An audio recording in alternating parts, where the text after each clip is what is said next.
for reminding me. I didn't know Larry was still active. He's an amazing American and has been involved with the Clintons and the Clinton legend, as it were, for a long, long time. Larry was involved with the ADFA story. He was involved with the Clintons. He was involved with all kinds of things in Arkansas and in the White House as well. And he's still at it, and I'm really glad to welcome him back to the program. Welcome back, Larry.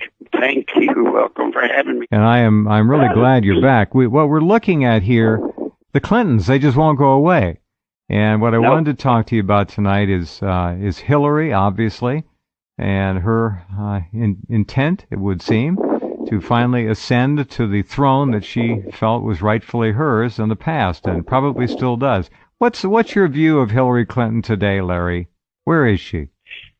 Hillary is 9 million times smarter. She is well-traveled, well-versed. She's more qualified to be president than Bill was, but she is still Hillary. Now, here's what's going to happen, if you want me to tell you. Oh, I do. remember I wrote the book, The Genie Out of the Bottle. That's right. Dick Morris, Paul Begala, me, later, James Carville. We were the team that put together the system that kept Bill Clinton elected governor 5 times. Mm-hmm. And then it's the one he used to win the presidency and to hold it. Yes. When Hillary ran against Obama, she broke the rules. She was so arrogant, she broke the rules. Number 1 rule was kill them early. And what that means is, when you're fixing to get an opponent, go out there and get rid of him. She's got a problem. Benghazi. Jeff, you remember this rule? Remember the old rope-a-dope we had? Oh, sure. We'd tell Bill, he'd get out there and mess up and get caught. We'd say, go to rope-a-dope. Get in your corner. Let them beat on you, but just shut up. And you know what? In time, there'll be a tornado, a hurricane, an earthquake. 6-8 weeks later, come back out and everybody will have forgotten. She's using all of this junk going on now, which is totally an act. She's using all of this to keep quiet. And by the time we get through the Obamacare, the budget battle, and all this other stuff, the American people will have forgotten about Benghazi. Yeah. Oh, yeah. The killings. Too many. I don't know what the ultimate death list turned out to be, but probably close to 100. Well, around me, and I'm not saying the Clintons killed them, folks. No, we never did. We never did. But they died about to testify or to come forward with me, and it was 52. So most of them, yeah, just for our listeners, most of them were tied with you in some way, shape, or form. All of them. All of them. Oh, my. And they all died. All of them died mysterious deaths, like shooting themselves in the back of the head twice with a shotgun. Yeah. Yeah. Cutting their hands and their feet off, setting themselves on fire and throwing themselves in a dump. Yeah. So, yeah. Now, for those of you that say, well, gosh, you say you didn't say the Clintons did that. You got to remember the Clintons. Hillary Clinton's daddy was Hugh Rodham. Who was Hugh Rodham? Hugh Rodham and the former House Ways and Means Speaker, Dan Rostenkowski, a guy that I testified and got put in prison. Dan Rostenkowski and Hugh Rodham took over the Chicago mob from the Capone organization. Oh, really? That's why Bill wanted Hillary, because he had the mob money. That's why whenever you mentioned Bill Clinton during those days, what did you talk about? Dan Laster, cocaine. Nina, cocaine. Tyson, cocaine. Yeah. The boys on the track, cocaine. Well, those people made a lot of money with the Clinton being president. And you can bet they'd like to have their turn again in that tower. Now, you say she lost to Obama. Was a deal cut back then, Larry? I trust you more than anybody on this. Was a deal cut with her? Say, okay, yeah. Hillary, you sit out for 8 years, you can get it? Yeah. I mean, they had to have Bill in the general election.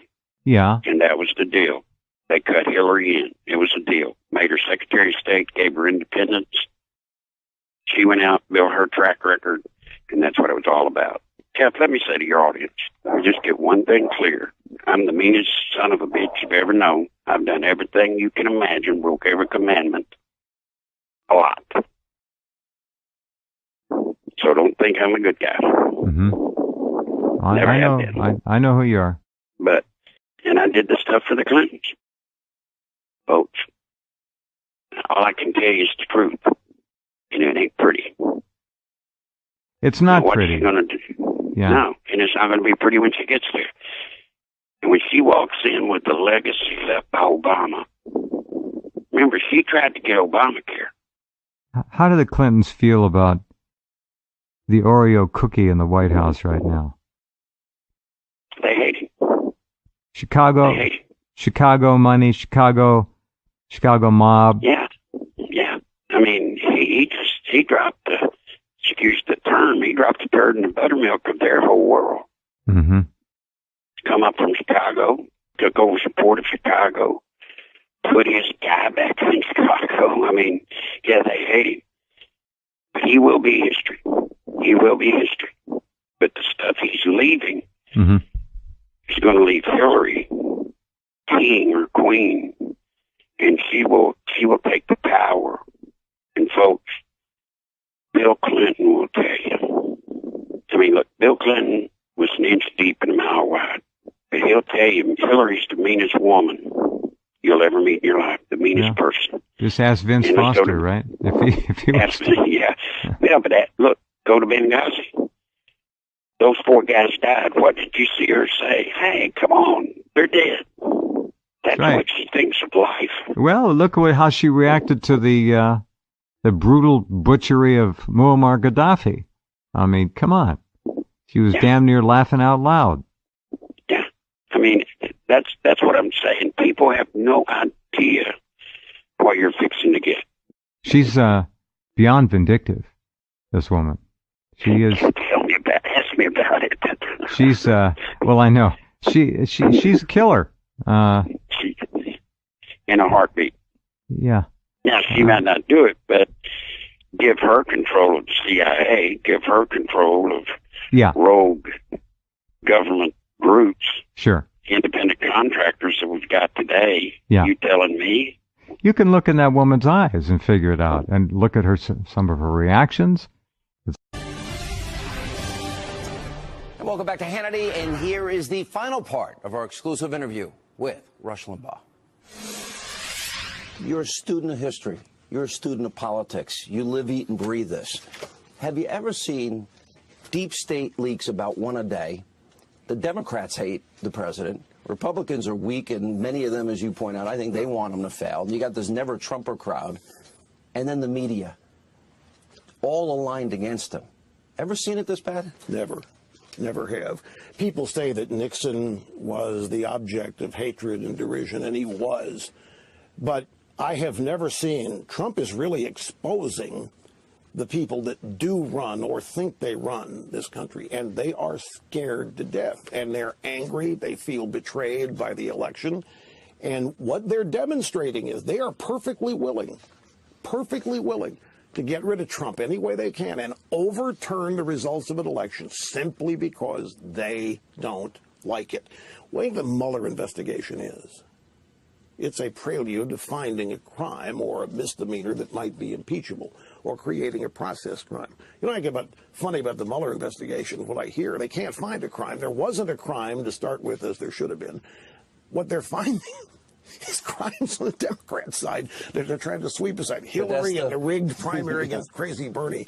That would, and never forget, folks, Trump runs the Department of Justice right now. So nothing's over until Trump does something with it. So chin up about that. Yeah, but I've never seen, look at the powerful tools of intelligence, which we need to keep the country safe. Then you got surveillance, you got unmasking, you don't have minimization. Then look at the case of General Flynn, leaking intelligence, a violation of the Espionage Act, a leak a day the president has. Right. That I've never seen that in my life. No, but what happens when everything's been politicized? Intelligence is politicized, no matter what they want to tell us. There's not a thing that the left doesn't try to take control of or influence, that does not become politicized. And when that happens, it becomes corrupted. Liberalism corrupts. And the intelligence community, look at what they're doing. They're actually now using whatever, making things up, like the Trump dossier, whatever they can do to force the president out of office or to dwindle support among his voters and supporters. And I just think it's corruption on display, and most of it is coming from big government liberal types. But beyond it also, the establishment itself, I know that's a word that's thrown around, but it is the people that run the country, and you don't know them. We don't know who the leader is. They're not elected. Elected members are part of it, but they're not the power base. The elected people are told what to do. They're given the money and the donations and so forth. All this is being exposed, I think. You said about the president in his speech at the UN, never before has anybody ever spoken this way to the UN. It's never happened by an American president. You got North Korea, I think a real threat. This guy's nuts. You got Iran. The Iranian deal will probably be there in 5 or 10 years, dealing with the same issues of radical mullahs armed with nuclear weapons and ICBMs. Peace through strength. You believe it. I believe it. How do you view his foreign policy? I think the foreign policy is like most everything else he's doing. I like it because it's unique, it's different, and it's commonsensical. I laughed myself silly. I saw a news story that this little pot-bellied dictator, Kim Jong-un, is so confused by what Trump's saying that he's calling Americans in Washington to help them understand. What's Trump saying? You keep it up and you're not going to exist. You keep it up and you're going to regret it. So this guy calls, what does he mean? What does he mean? And the people he's calling don't know how to analyze Trump either. Trump is a foreign object to these people. Politics is, in one way, so phony. It's the art of not saying what you really mean. Trump comes along, says what he means, and then doubles down on it. And that's why people around the country are cheering and standing up. He talks the way they do, not in diplo speak or political speak. And he just gets in, gets it, and gets out. And all of that is intimidating, I think, and all of it because it upsets the natural order things, the way politics is talked about in community, and foreign policy especially. I love it when I think